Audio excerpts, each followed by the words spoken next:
We are Yes. we are starting the live streaming. That's why. Yes. Okay, no problem. Yes, ma'am. You can start now. Thank you, ma'am. Okay. Okay. A very good afternoon to everyone. Today, like yesterday, we saw how was the Panchayat system before independence. So we saw the journey of Panchayat system since the ancient times to British India. Are there any questions relating to yesterday's session? I'll give you 1 minute. In case you have, you can put it in your chat box.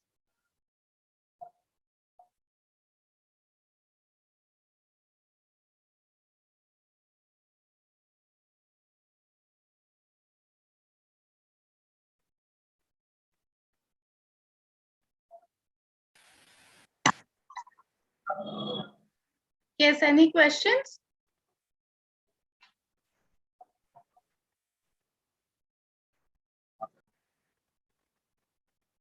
No, ma'am. Okay. Then I'll start with today's session, which deals with post-independence, that after we got our independence, what is the journey of Panchayat Raj? Now, as we have seen yesterday, the journey of Panchayat, village Panchayat, is since ancient times, and they have been performing various administrative as well as judicial functions. Earlier, they were an elected body, but with passage of time, due to constant conflict of power between the various kings and change in rulers, it became an instrument at the hands of powerful and the upper caste. And hence you see that there is a gradual failure of this democratic governance, which was supposed to have an holistic socio-economic development at the grassroots level. It became a tool for oppression. And hence we see that there is a gradual downgrade of this system. Yet this system was still being used at around in the whole of the country. As we have seen yesterday, Gandhiji was in favor of this system. According to him, the grassroots level, that is, the villages, need to be empowered for a wholesome development of the entire country. And hence, even in our constitution, in the directive principles of state policy, Article 40 was introduced in the constitution, which talks about the state has to take certain steps to organize village panchayats and confer to them powers and authority as necessary for them to function as a self-governing unit. Okay, what do you mean by self-governing unit? That means they have the power to make their own rules and regulations to govern that particular area. All right. Of course, they are going to be under the supervision and monitoring of the state government, yet they will have monopoly or they will have self-governance as well. The idea underlying this constitutional provision was to introduce democracy at the grassroots level. The problem was that Article 40 is mere directive that there should be village panchayat, but it doesn't lay down any guidelines or structure or principles on which this village panchayat is going to work. And hence, it was up to the states to implement any kind of or any village panchayat in their states. The matters have gone to the Supreme Court because of the ambiguity in this. And so the Supreme Court interpreted Article 14 as follows. The Supreme Court was of the opinion that while organizing village panchayats by the state government, certain factors have to be taken note of. Firstly, they need to be self-governing units at the lowest end of the democratic polity. That means it should be at the lowest end, the village level. Okay. Next, people who are being governed by these panchayat should be directly or indirectly electing the members of this panchayat.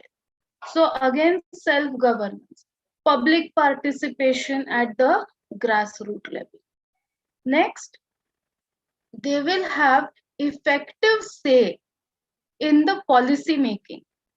Who they here it is the panchayat, the members of the panchayat will have an effective say in the policy making and implementation of any schemes in that area.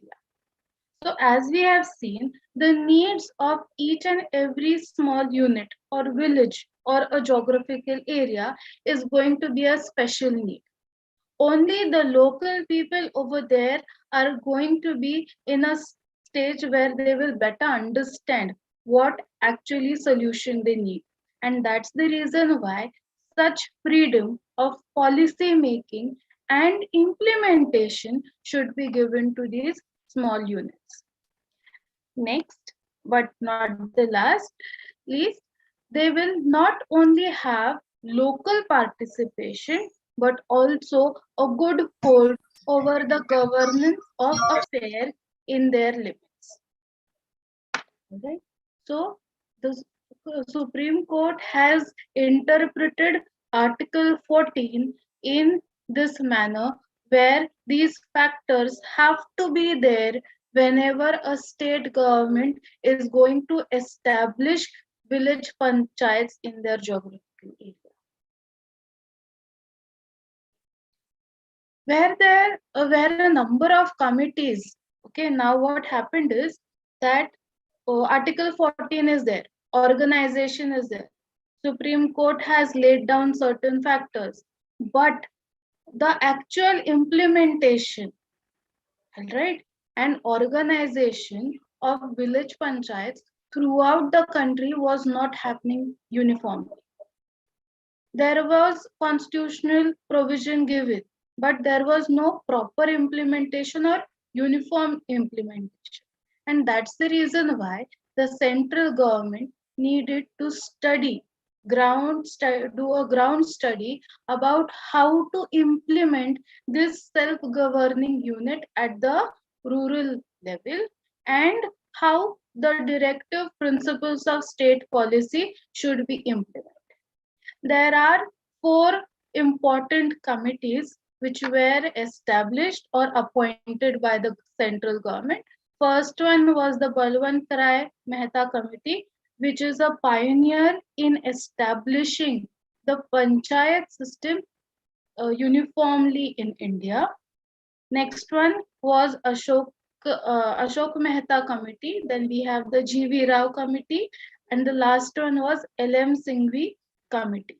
Each committee we will see in detail and how important these committees have played a role.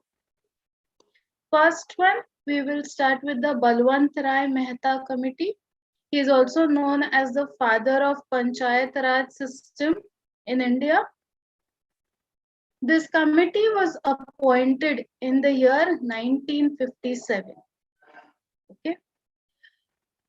The basic aim of this committee was to examine and suggest measures for working of community development program and the National Extension Service.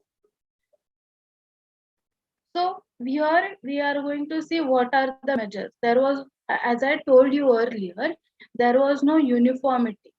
So this committee made a point that they recommend certain uniform features which need to be there for all the village panchayats which are going to be established. The first foremost recommendation of this committee was that it should be a 3-tier Panchayat Raj system, right? At the base, at the village level, it will be the Gram Panchayat. Above that, that is the intermediate, the Taluka level, it will be the Panchayat Samiti, and at the district level, it will be village parishad, Zilla parishad, right? So there is a pyramid which they have, 3-tier pyramid which they have recommended. They are of the opinion that as Gram Panchayat is the base of the Panchayat Raj system, the members of Gram Panchayat should be directly elected by the people in that area. Okay. At Panchayat Samiti and Zilla Parishad, they recommended that it should be an indirect election. That means the members of all the Gram Panchayats are going to elect the members of Panchayat Samiti and Zilla Parishad. The primary objective of this system will be planning and development relating to the rural area. The Panchayat Samiti was to be the executive body, and the Zilla Parishad will act as the advisory and supervisory body. And what will be the role of the Gram Panchayat? The execution and see to it that everything is done at their particular level. The district collector was to be made the chairman of Zilla Parishad, and the committee also requested for specific resources to aid in discharge of their duties and functions. We all know that finances play a very important role when we want to implement any kind of planning or any kind of scheme. The Constitution, Article 40, didn't really talk about it, and it was left to the state. Now, each and every state had made their own funds for the village panchayat. But are they sufficient or not? That was an issue faced by all the states. And that's the reason why this committee said that you specify the resources and see to it that they help or are sufficient enough to carry on their functions and duties. Rajasthan and Andhra Pradesh were the first states to adopt Panchayat Raj in 1959, and most of the states had this 3-tier system of Zilla Parishad, Panchayat Samiti, and Gram Panchayat. Now, the next committee which we are going to talk about is Ashok Mehta Committee. Any doubts still here? Anyone? You are able to understand what I am trying to say?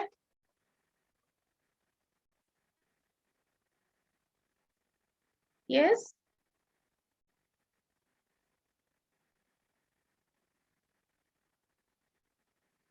All right. If you have any doubts, please feel free to write it in the chat box. I'll reply. All right. So this committee, Ashok Mehta Committee, was appointed in the year 1977.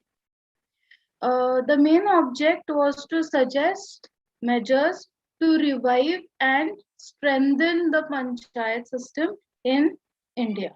Now, what happened is after the establishment in 1959 and so on, later on, all the states started off with the implementation. What happened is there was a little, what you can say, problems faced by the panchayat system to survive in all the states.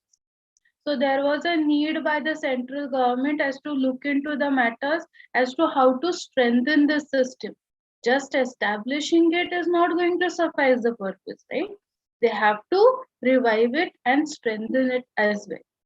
So this committee was appointed, and it recommended that you should have a 2-tier system. Earlier one talked about 3-tier system.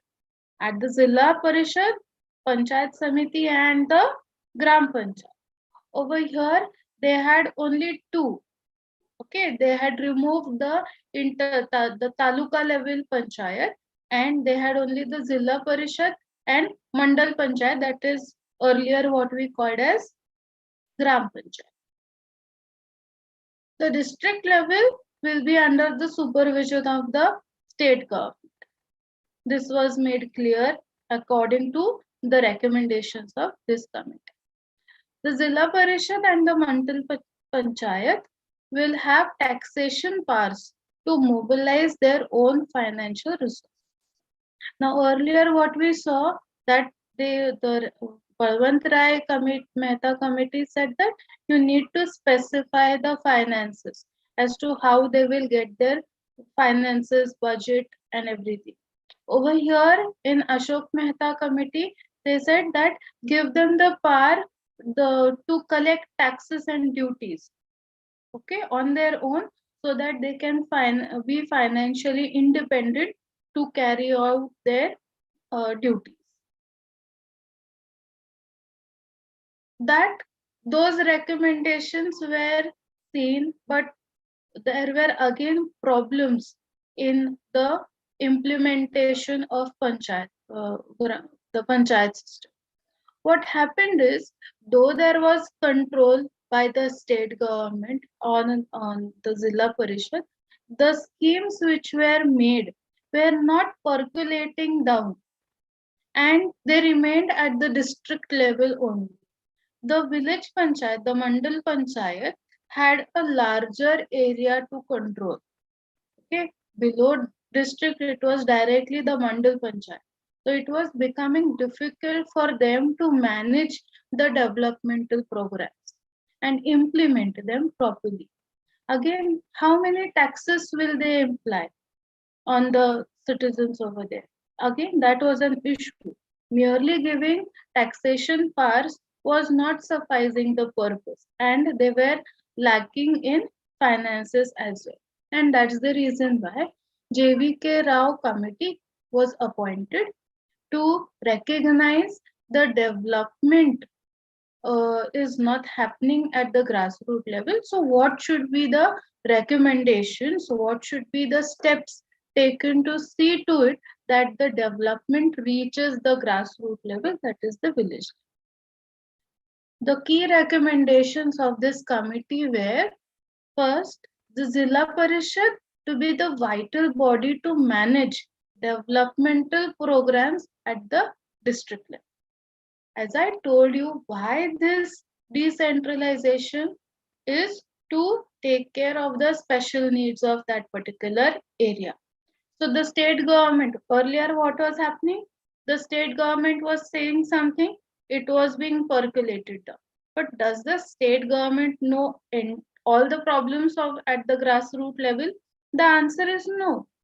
Right? That's the reason why we wanted panchayat system in the first place. So Zilla Parishad was to be made the vital body to bring up with the development programs at the district level. The district and the villages under it should have a specific planning and monitoring plans to implement the development plans of the state. Next is post of district development commissioner was to be created, who will act as the chief executive officer of Zilla Parishad. Earlier, who was taking care of it? Who was the officer at Zilla Parishad? It was the district collector. Now they have created a new post called as District Development Commissioner. They also held that when you want to have a yes. वो एक match भी चला बाद में तो खेल रहे नहीं साला बस वो तो क्या उस टाइम गरम गरम लेकिन जीता क्या वो मैच हाँ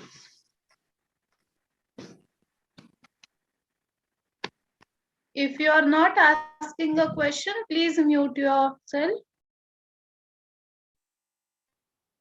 Now what happened is because this was to be a democratic self-governing unit, and to maintain that kind of status, it recommended that you need to have regular elections at this level. Then only it will not again become an instrument of exploitation in the hands of you.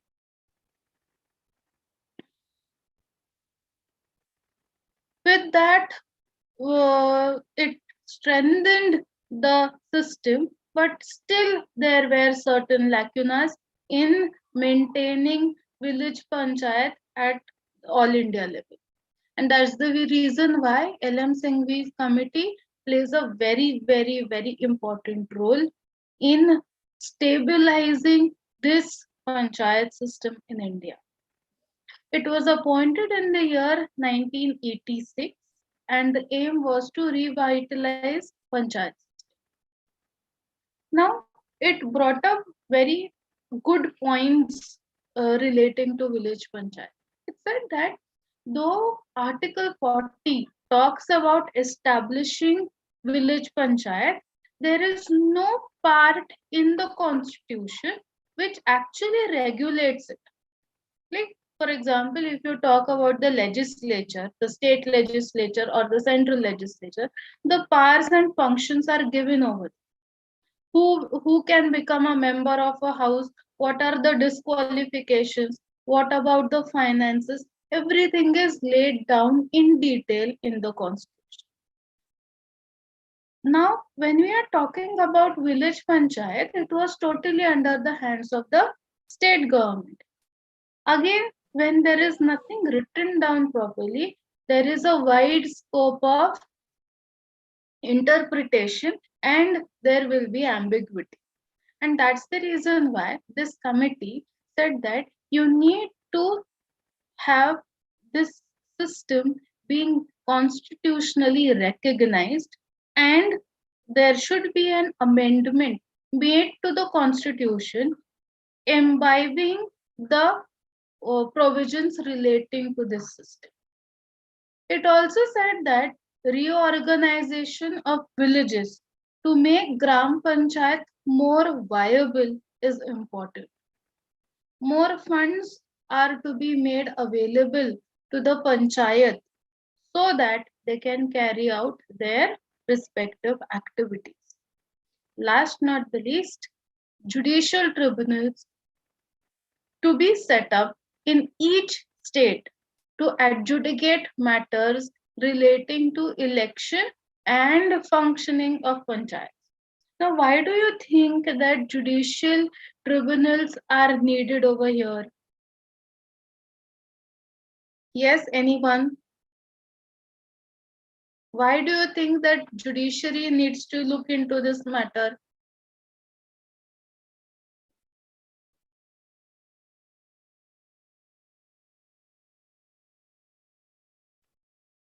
Yes, anyone? Please answer.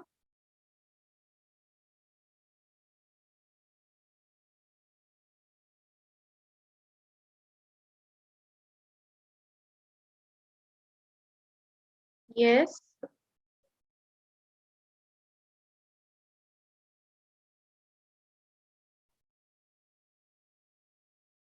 Students?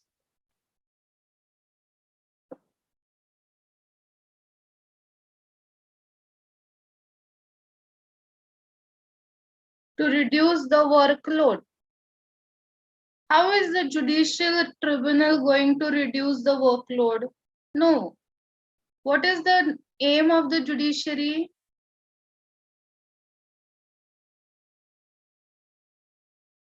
Aim of the judiciary is to take care of the conflicts or any kind of violation of rights, right?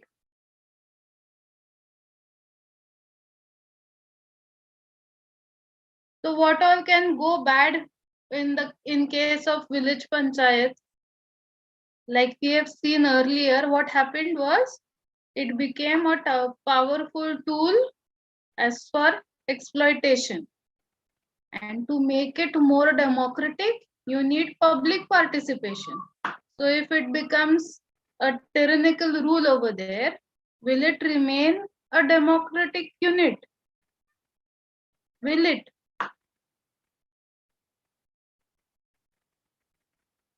No, right? And that's the reason why the judicial tribunals were needed at that level. After this committee, you have the 73rd and the 74th Amendment Act of 1992, which play a very big role. Okay, and it is very important for you all to remember this act as well. According to this act, Part 9 and 9A were added to the Constitution, which part is also called as Panchayat Raj. Now, this Panchayat Raj bill was also introduced in both houses by Rajiv Gandhi ji, but it failed to get required votes in the Rajya Sabha. And that's the reason why this bill went to the select committee, who made certain modifications in it, and then it was introduced in the Lok Sabha, which was then passed on 23rd December 1992. Now, as I told you, that because there was no constitutional base as to the functioning of this organ of Panchayat Raj, there were certain problems and ambiguity throughout the India. So this part removed that. So as I told you, it was first only based upon state laws, and this amendment gave constitutional protection and hence strengthened the entire system. Under this part, you have Article 243 to 243O, and even 11th schedule was added to the Constitution. The act transformed the representative democracy into a participatory democracy. So what is the difference between the two? Why am I calling it a participatory democracy now? Anyone?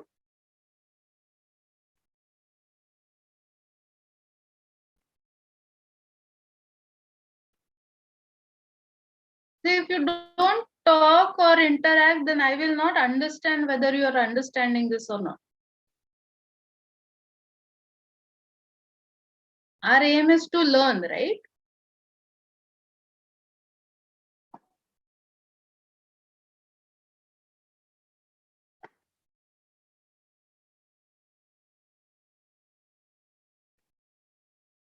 Yes. Anyone, why am I calling it as a participatory democracy now?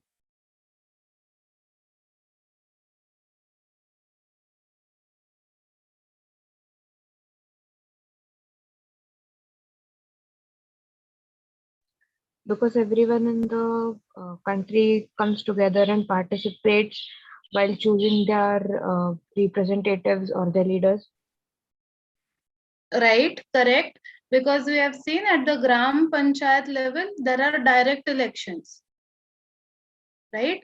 So direct members are elected and later on they become representatives and elect the Panchayat Samiti and Zilla Parishad. And that's the reason why we call it a participatory democracy at this level. Now we will see the salient features of this act. It is a 3-tier system. Again, at the district level, Zilla Parishad, Taluka level, you have the Panchayat Samiti, and village level, you have the Gram Panchayat. Now, there might be states having population less than 20 lakhs. Over there, the Taluka level or the intermediate level can be skipped by the states. Gram Sabha is the primary body that is at the village level. It performs all the functions laid by the state law. This Gram Sabha has it is called as the village assembly, and it constitutes of persons registered on electoral roll relating to that particular village. So every village is going to have a Gram Sabha, and the members of this Gram Sabha are nothing but the villagers who are eligible to vote and are enrolled in the electoral roll of the under which is maintained under that state election commission. Okay. Now, what is the composition of this panchayat? That is the Gram Sabha. There will be a chairman who will be indirectly elected by the members of the panchayat who are directly elected by the villagers. The number of members minimum is 7, maximum will be 31 as per the state law and the population of that area. All right. The members and the chairman will have the right to vote in the panchayat meeting and take the respective decisions for the development of their village. Am I clear till here? I hope you are noting this down. Yes, ma'am.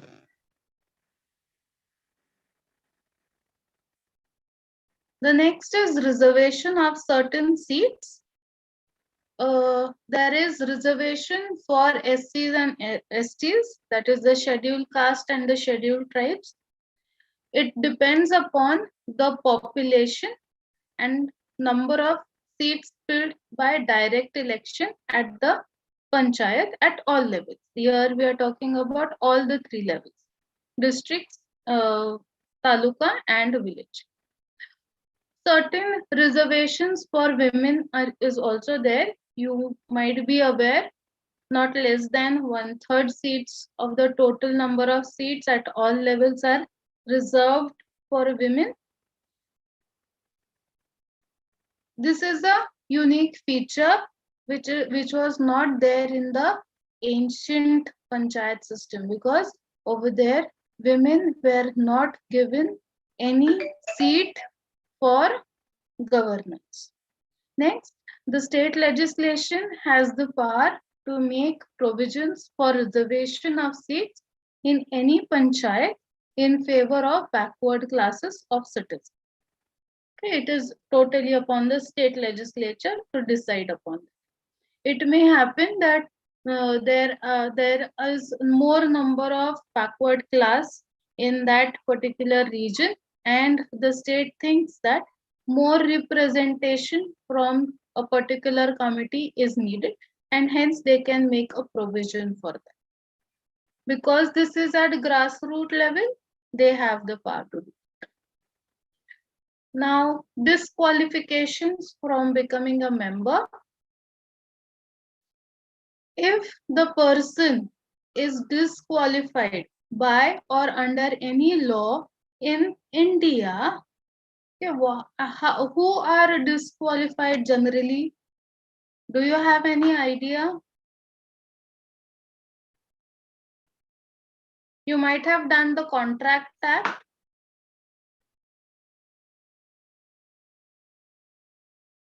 Has anyone done contract? Not yet. Okay. Which year do you do that? I am not sure. Maybe next semester we'll have it.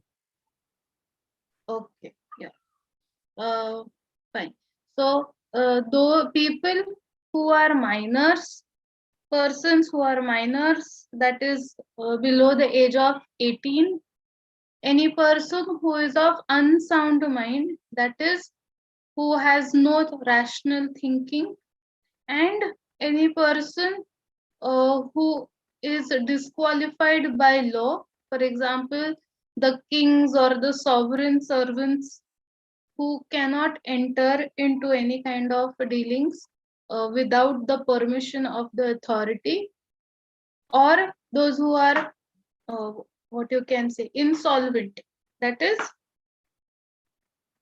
bankrupt, are disqualified by law. Next, if the person is disqualified by or under any law made by the state legislature. First one was according to the Indian law, that is the national law. Second deals with the state law. If the person is less than 21 years, again they are disqualified, because the age which is required to become a member of Gram Sabha or village panchayat at any level is 25. So if you are below 21, you will be disqualified. The matters relating to disqualifications will be decided on the basis of state laws which are there. The State Election Commission is responsible for superintendence, direction, and preparation of electoral roll and conducting the elections at the village level, panchayat level. Clear till here?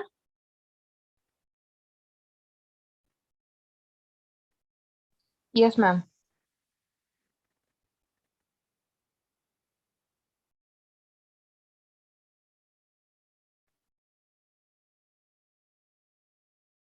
Now, duration of panchayat. The tenure of a panchayat will be of 5 years from the date of appointment at all levels. The election for new panchayat shall be completed before the expiry of the 5 years of the earlier elected panchayat. In case of dissolution of panchayat, before the expiry of 6 months from the date of such dissolution. Fine. The court will not interfere in the electoral matter of panchayat directly. If there is any kind of issue, that matter has to be presented before the State Election Commission first, and later on, as per the prescribed manner which is there laid down in the state law, the appeal or the matter will go to the court, whichever is given under that law.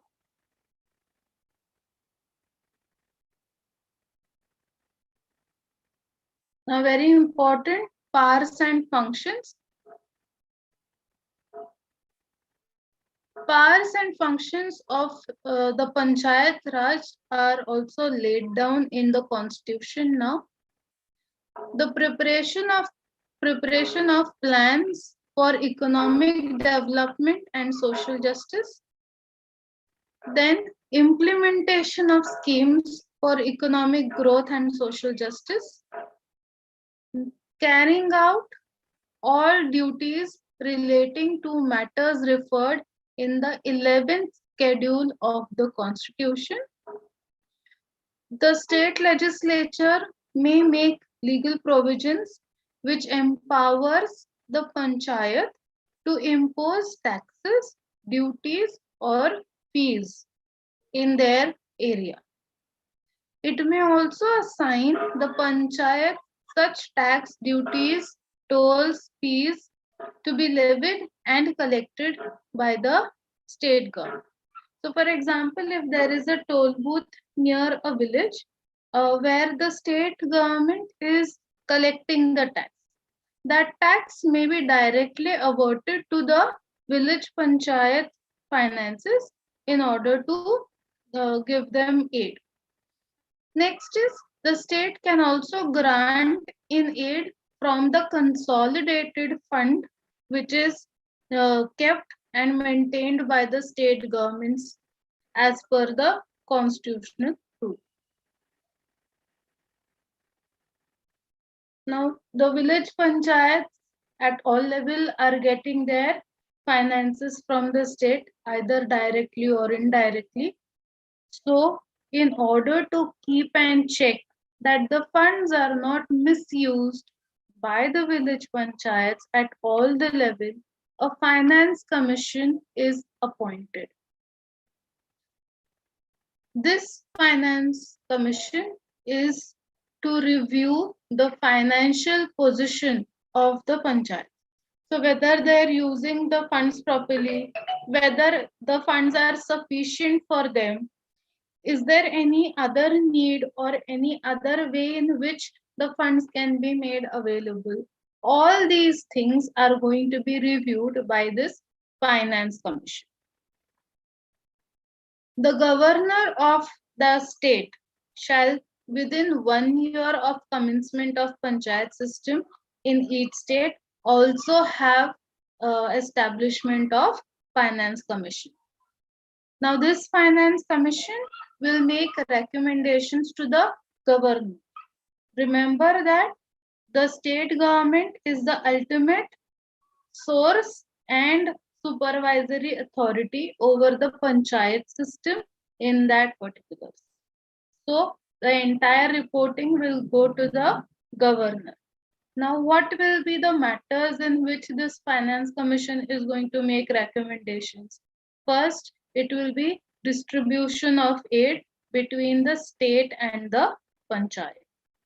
Second, determination of taxes or any kind of funds assigned to the panchayat. Third, grant in aid to panchayat from consolidated fund. How much should be given? What will be the use, for what use this fund is going to be given? Everything needs to be given in detail. The measures needed to improve the financial position of the panchayat. All these things will be taken and reviewed by the finance commission, and then accordingly the recommendations will be made to the governor, who will think over it and make provisions accordingly. Now, whenever there is finance, you need to maintain your audit and you have to maintain proper accounts. The state legislature will make provisions for the maintenance of account and also see to it the audit of these panchayat accounts are done on a regular basis. Every year, the audit will take place and reports will be filed. All right. Now, after looking at this entire section, the ninth part of the constitution, we see to it that there were certain areas of India, certain states in India, which were exempted from this Panchayat Raj. It were the state of Nagaland, Meghalaya, Mizoram, and certain areas which were coming under the list of scheduled areas and tribal areas. So they were excluded from the panchayat system. It was not mandatory for these states to have panchayat system. But what was happening is, if you don't have this provision of panchayat system, these areas were they were not having self-governing units. They were only directly under the state. So, of course, the economic and social development was being hampered. And we see that the tribal and the scheduled areas need more self-governance because of their unique traditions and customs. And hence, we had the provisions for Panchayat extension to the Scheduled Areas Act, which was passed in the year 1996.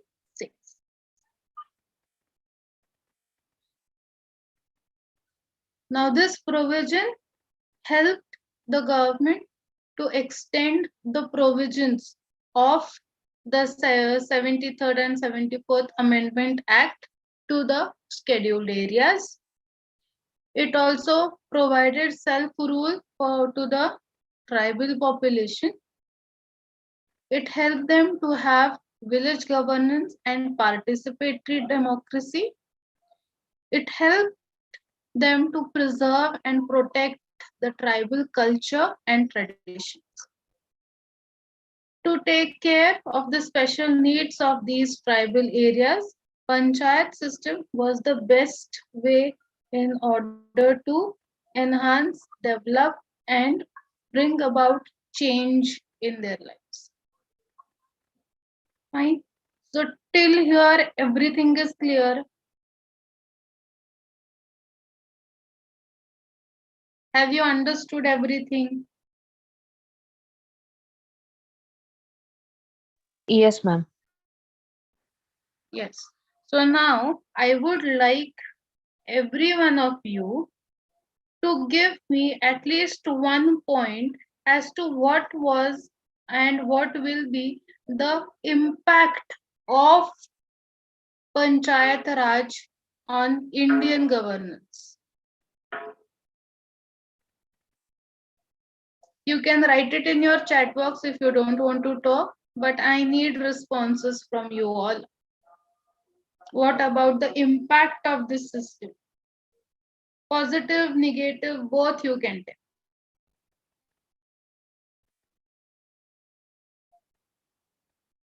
Let me see if you have understood.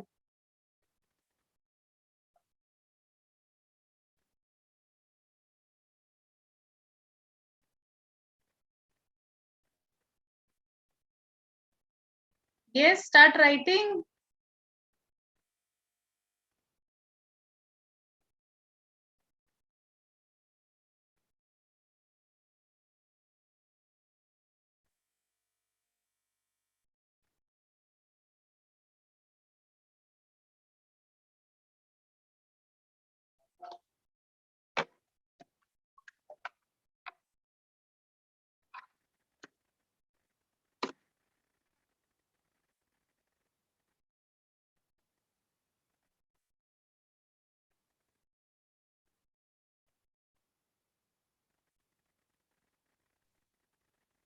Yes, students, madam is asking something. You have to respond.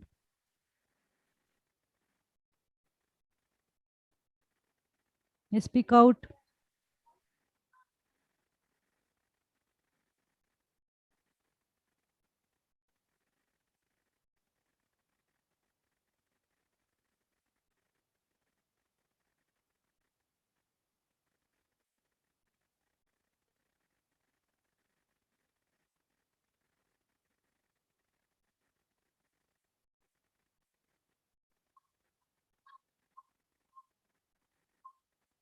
Yes, we have one response. She says that it will bring a positive change and it will enhance the infrastructure and improve sanitation as well. Yes, of course. You have various schemes at village level relating to infrastructure as to roads, wells, schools, and also the sanitation, where the government gives aids to build washrooms at all levels in schools as well as homes. So that has made a great impact for self governance. What else?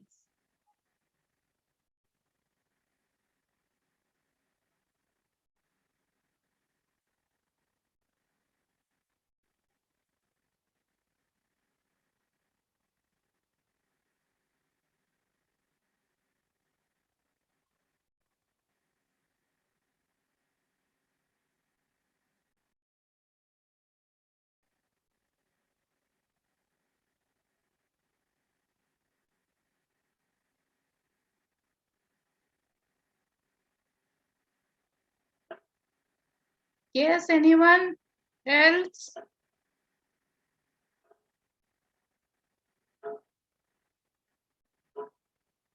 The Panchayat leader will represent his or her village and can demand for development like better schools and hospitals.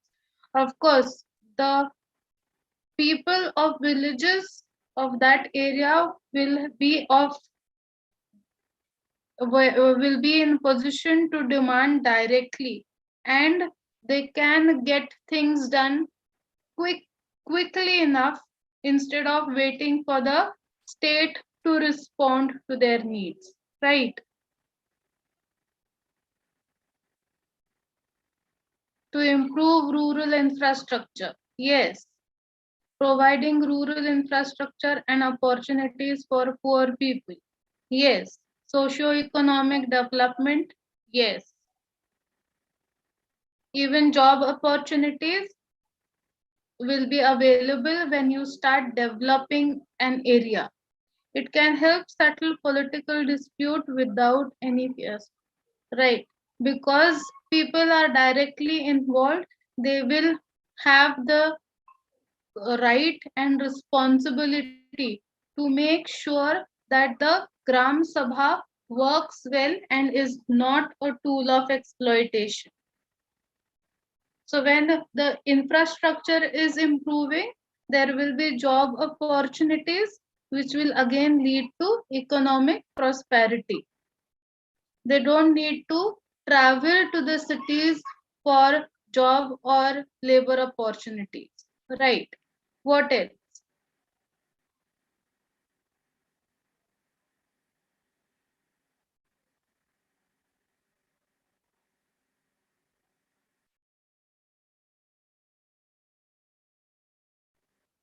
Will it help in preserving their culture or any tradition which they follow?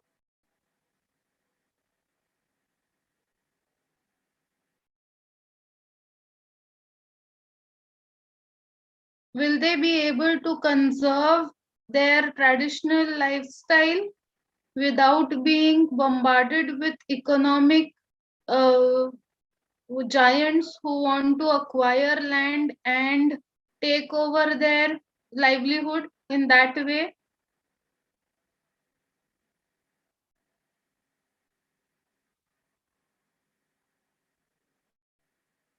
I hope you are noting these points.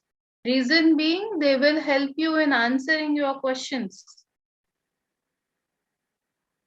during your exams.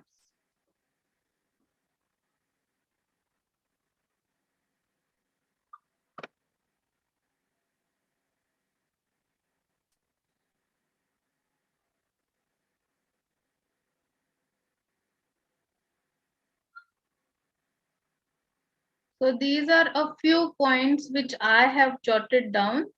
They are the same as what you have pointed out. Multi-level federalism is possible with Panchayat Raj.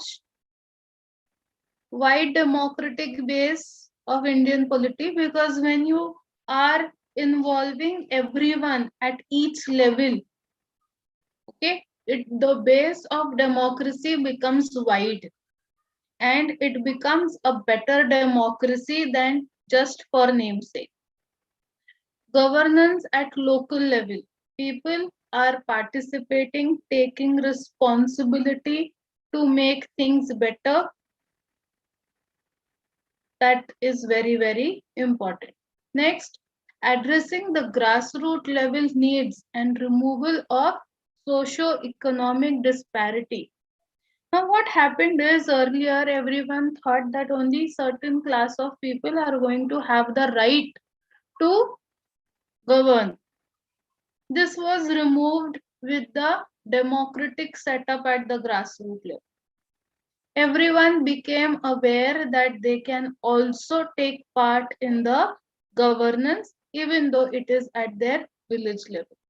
That makes a great difference in the attitude towards the governance, and people start taking responsibility. With job opportunities at the village level as well, people start to be more politically aware about their rights and duties.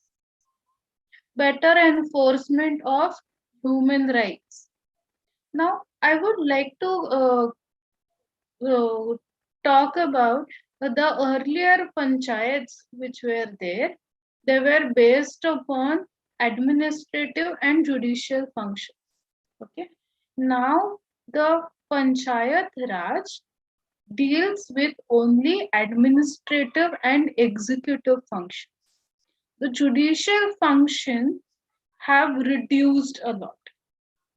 Okay, they can deal with judicial matters only if they are petty matters, very small matters.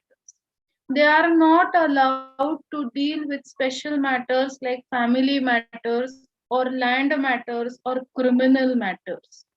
No, only trivial petty matters can be dealt by the village panchayat. That is, but Gram Sabha, Panchayat Samiti, and your Zilla Parishad are strictly administrative bodies, executive bodies. They are not judicial bodies.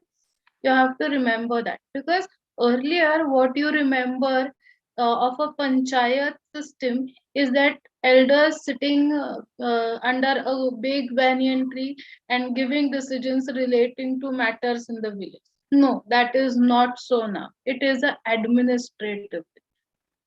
Okay, you might have heard about the Khap panchayats giving decisions and making decisions for all the people over there, where they are dreaded for their very strict and staunch traditional beliefs, so-called traditional beliefs. But the validity of those decisions is zero. Relating to marriage, relating to divorce, relating to property, the only system who is allowed to give valid decisions is the judiciary. It is not the panchayats. All right, you have to remember that. Then only enforcement of human rights is possible. Otherwise, it will again go back to that old caste and class related practices. So that is to be avoided. With upliftment and more encouragement of public participation, it challenged the old caste and class related practices. Why? Because when you become aware, when you participate in the governance, then it leads to slow and steady social transformation. And with reservations, again, even if, for example, uh, it's an example, if I think that no, this person should not be taken because he belongs to an XYZ community, I can't do it. It is not my house I'm talking about. It is the governance of the state or the village. That person is allowed. So ultimately, what happens is I am socially transformed. I am made to socially transform, which is a good thing. If people don't change on their own, you have to make it compulsory for them to change. So that transformation is possible when you make these small changes which have greater impact on the small units of the society. All right. Same goes with women participation. Women were always looked down. Arey, isko kya aata hai? Right? But now, when 1/3 of the seats are reserved for women, you start to learn that no, even they have the capacity to regulate and take good decisions. This also brings about sensitization in the society about the role and gender games, which the society has long been playing with everyone, and it reduces discrimination and inequality. So, is it only the governance over here we are talking? The answer is no. Social transformation has also played a very important part along with Panchayat Raj. All right. Is this clear? Anyone wants to add to it?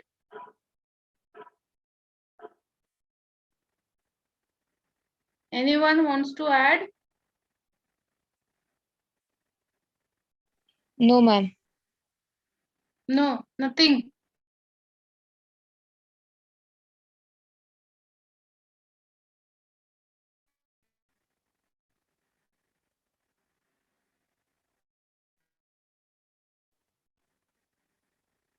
All right. So any other thing that you want to add to this panchayat system?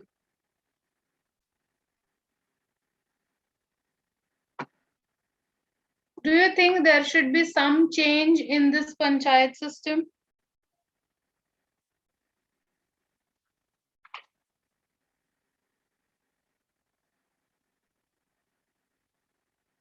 Yes.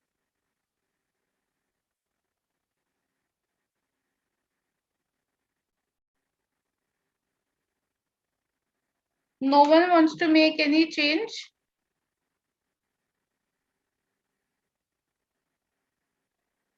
So do you think that the journey of this sensitization and reduction of equality was very easy to be done? Of course, we faced problems relating to caste, gender. Was it easy to get women even to have those reserved seats filled?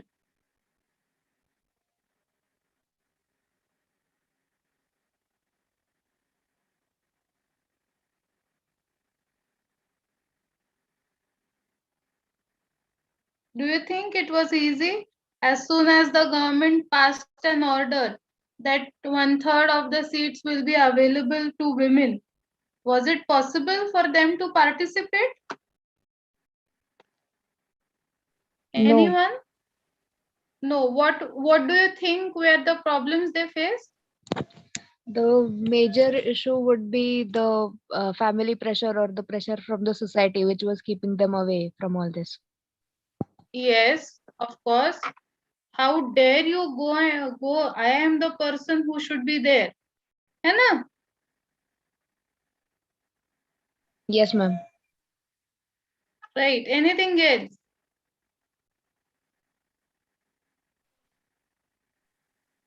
Their own incompetence, like lack of education or lack of confidence. Yes. Right.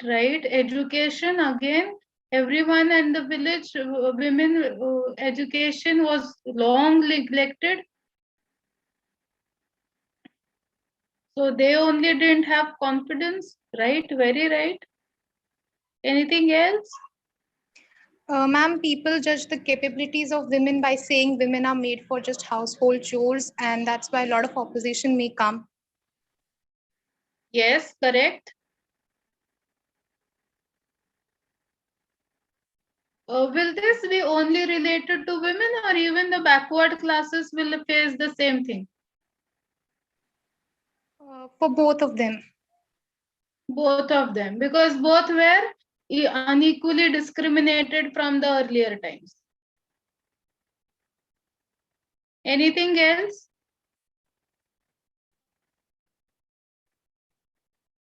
Is anyone of the in the favor of not letting these reservations? Yes, ma'am. I think there would be many oppositions. As I said earlier, that they might judge the capabilities of women. That's why it must be difficult for women, and they must have faced many oppositions as well. Yes. No, now anyone thinks that there should be no reservations in your class right now?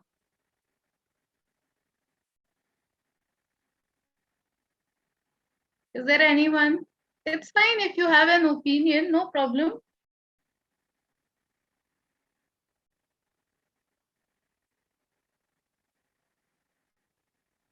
No one?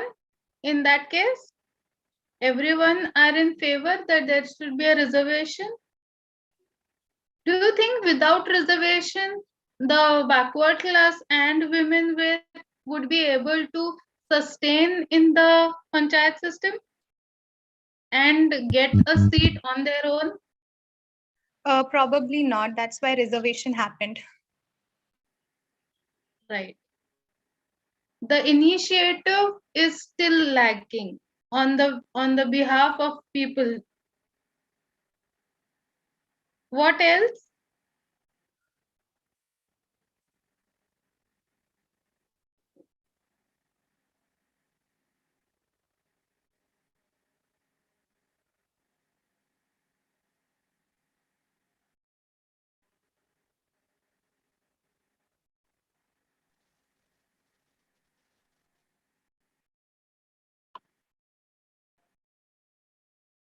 Now, one thing you have to understand is, though this constitutional protection was given and everything was in place, there are cases where uh, many states faced a lot of opposition and what you can say failure in this self-governing bodies. For example, in Rajasthan, in Bihar, in the northern part of the country, where the Khap panchayats were still having a good hold over the villages. That is the place where they there was an issue with these secular or administrative kind of panchayat system, because they thought that no, the way in which they have established panchayats or whatever panchayat system they follow is the correct one, and that's the reason why you will see that they have faced a lot of problems over there, and special, what you can say, special cases had to be filed and measures had to be taken in order to take care of those issues. So in even Supreme Court you will find many cases pending and still going on relating to it.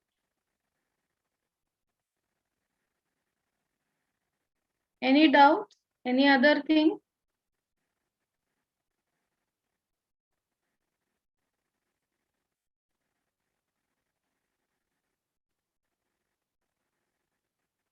Anything else? Ma'am, women also must have felt difficult in balancing their work life and their home life, because usually women also has to look after their family. So that could be also problem for women. Yes, very true. Because again, over there will be no relaxation at home. You have to do everything and then go out and work. But Yes, ma'am. there are many women sarpanch who have dealt with all these problems and have succeeded and made their name.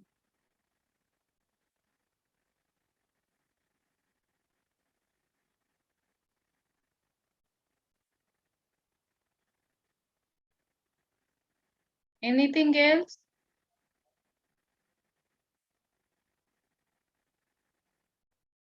Do you think that judicial review should be applicable to these local governments, local bodies as well?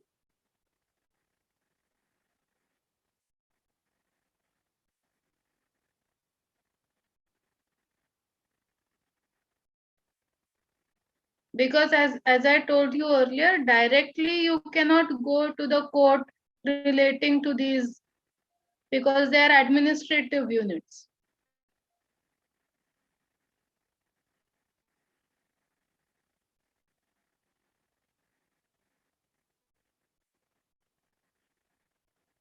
So how will you keep and check on the powers which are being given by this? There needs to be a system of check and balances, right? Everywhere. So what about the local bodies? How will you check?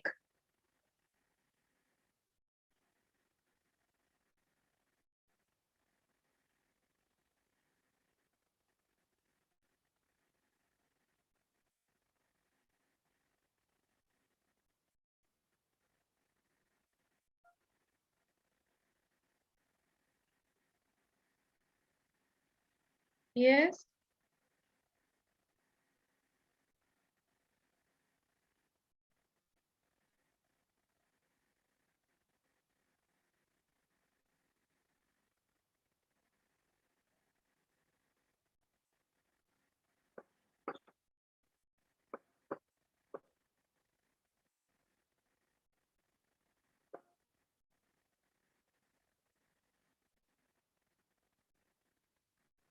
Is there any direct check and balance from the judiciary?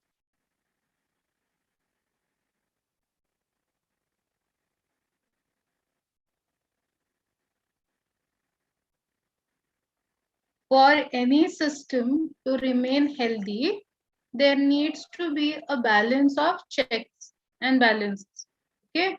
where if somebody, one person is going wrong, there will be some other person to stop that person from doing wrong things.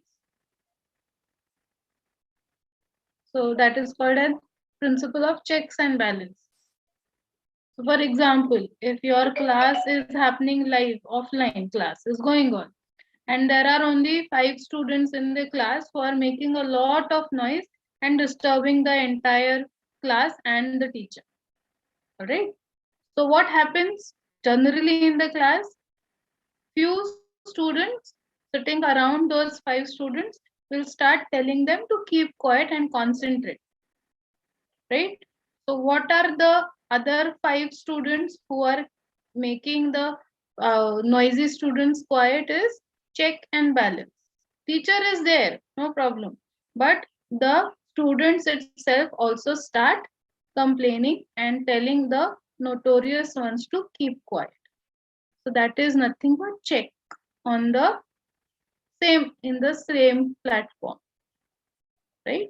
So over here, when we are talking about the panchayat system, though the judiciary, that is the teacher, is quiet, she is the ultimate person to take call on, no doubt about it. Supreme Court is always there, but in order to have check on the panchayats which are there, the state government has to have a mechanism to regulate. So when it comes to your finances, it is the financial commission. When it comes to election, it will be the state election commission. When it comes to the overall working, it is the state legislature who will keep a tap on the working of this system. All right. Anything else? I saw hand raised.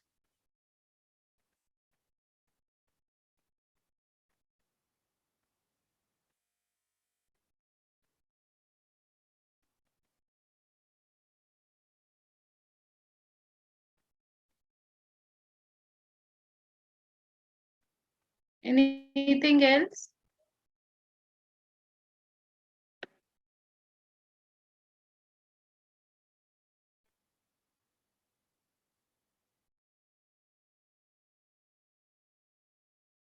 No questions?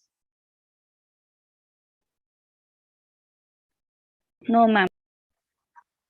No? Okay.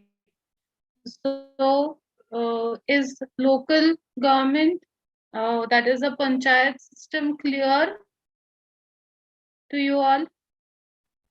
Any doubts for the historical background?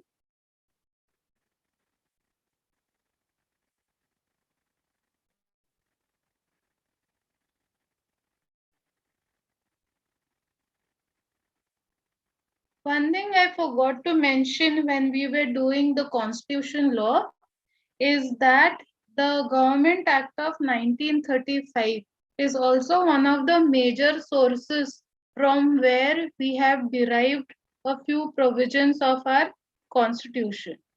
Okay, so that is one thing you have to remember.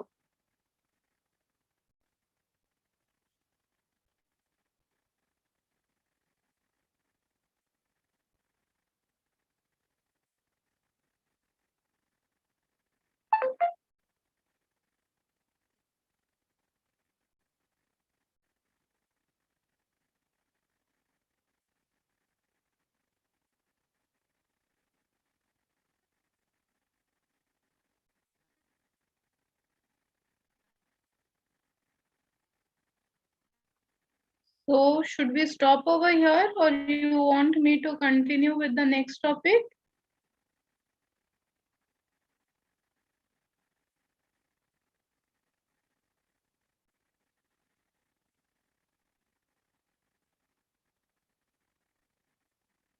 Yes, Anything is fine, ma'am. We can continue or we can anything stop. is No fine. problem. Can I ask few questions if you are willing to answer?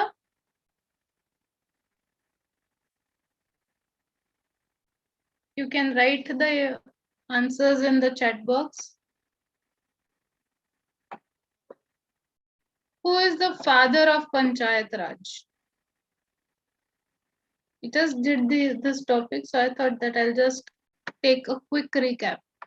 Who is the father of Panchayat Raj?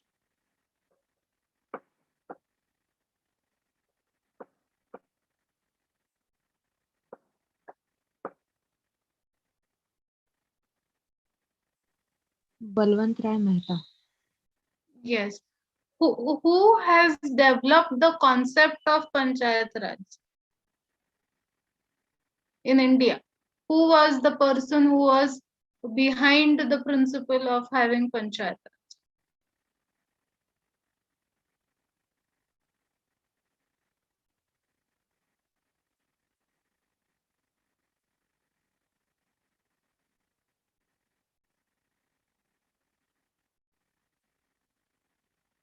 Yes? Who is the person? No, not Ashok Mehta. Who was the person who was behind that? No, we have to have this kind of system. Correct, Mahatma Gandhi. Next question. What kind of system we have relating to Panchayat Raj? What kind of system? The core system which is there. How many Panchayat levels do we have? And name them.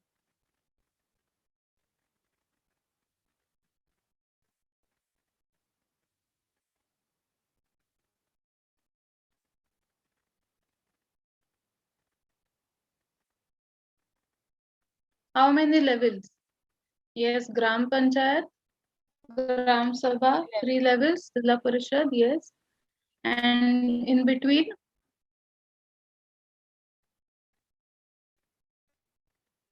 Yes, 3 levels, but which one? Panchayat Samit. Right. So we have a 3-tier system. How many members can be elected in the Gram Sabha or any Panchayat at any level?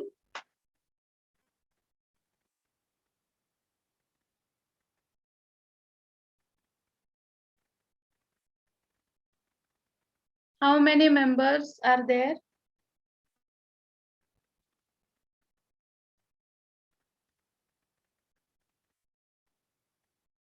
Oh, come on, we just did it. Not 5, no. That was the old case. That is in the ancient times we had the Panchayat. Now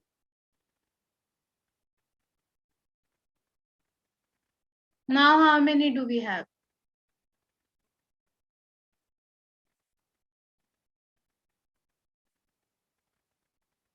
Think.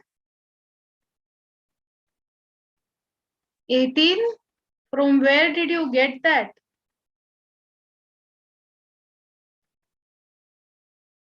What is the range? What is the minimum number of members do we need?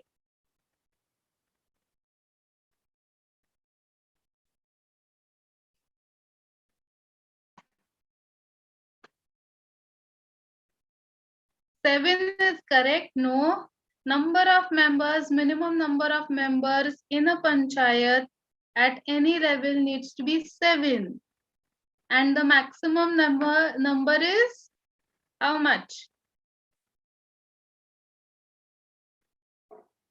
Maximum? No, not 17. 31, right. 7 to 31. Correct. All right. How are the how is the chairman in the Gram Sabha elected?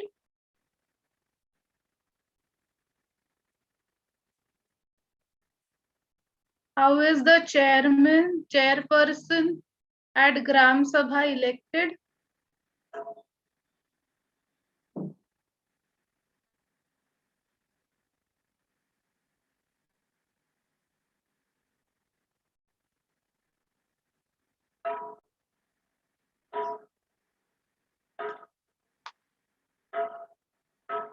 not a ballot system. You can't say it is a ballot system.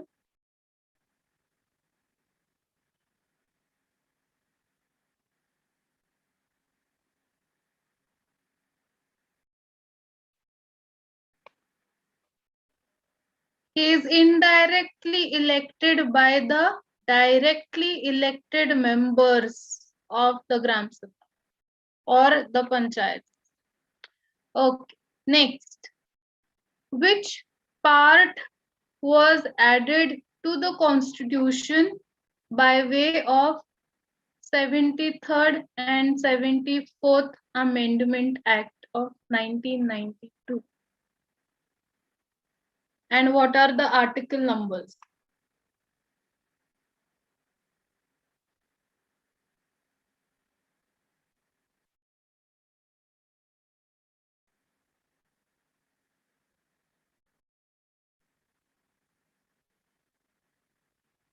Which part was added?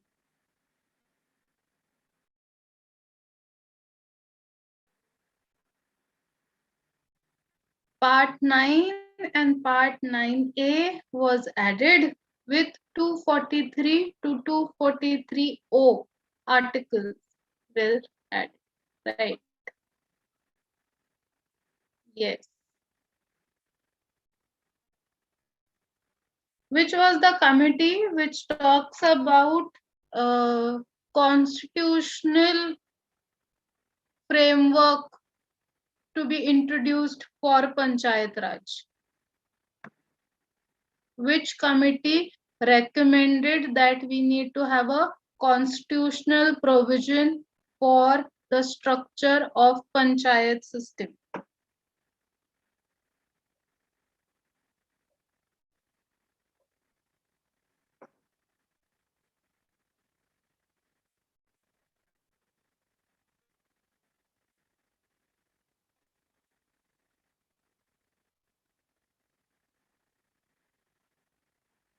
Constitutional. Ashok Mehta didn't talk about constitutional.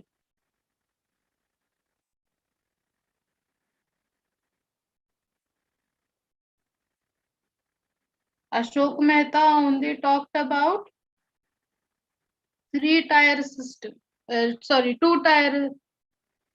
Three-tier system to be replaced with two-tier system.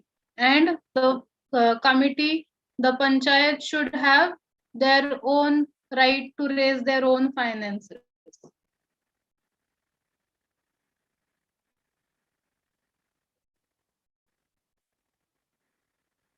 Which is the last committee we studied? That is the committee which talks about yes, LM Singhvi committee, right?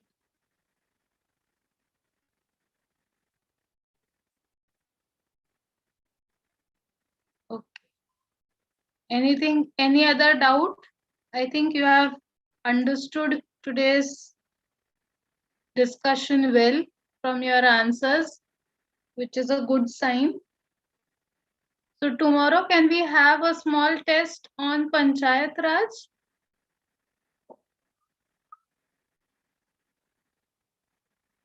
Like yesterday, we had a 15 question MCQ.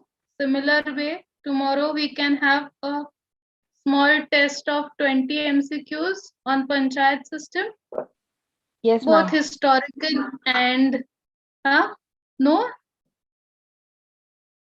Yes, I said yes. Acha. Oh, we'll have it tomorrow then.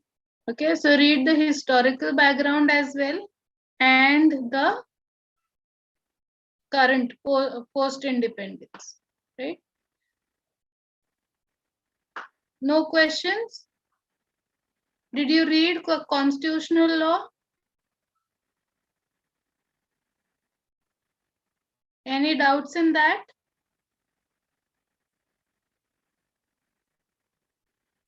No, ma'am.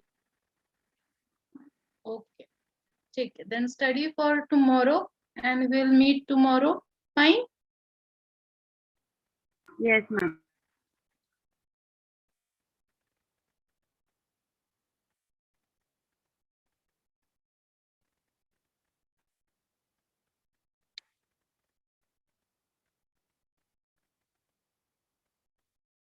Yes, ma'am. Yes, ma'am. You have done with today's session. Yes, ma'am. Okay, okay. Thank you. Thank you very much, ma'am. Thank you, ma'am. Thank you.